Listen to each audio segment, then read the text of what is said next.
আমি লায়লা আঞ্জুমান। আমি x air force officer. আমি লাস্ট ডেজিগনেশন ছিল উইং কমান্ডার।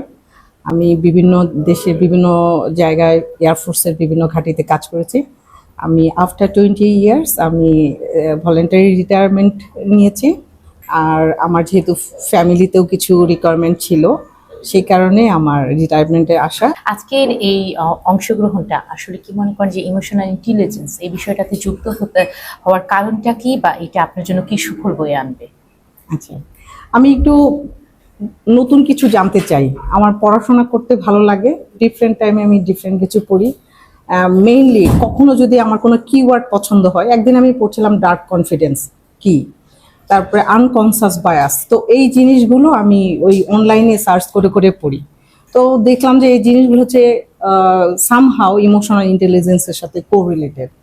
তো দূরের অনেকগুলো সোশ্যাল মিডিয়াতে তো আমরা অনেক ইনফরমেশন পাই, অনেক ট্রেনাররা ইমোশনাল ইন্টেলিজেন্সের উপরে ট্রেনিং করা, কেউ সেলসে, কেউ মার্কেটিংয়ে, কেউ এইচআর এর উপরে কাজ করে। তো আমার বাসা যেহেতু কাছে মোহাম্মদপুরে, আমি দূরে যেতে পারি না। আমার ফাদার ইন ল আছে 90 ইয়ার্স, ওনার সাথেই আমি থাকি। তো ওনাকে আমি একা রেখে যাই না কোথাও। তো কাছাকাছি যেহেতু পেলাম, যে আরো নামটাও শুনলাম মান্নান স্যার, এর আগে ওনার একটু প্রিভিউ দেখেছিলাম। তো এটাই আমার ইন্টারেস্টের কারণ হলো আমি একটু নতুন কিছু জানতে চাই, as well as trainer Mannan sir.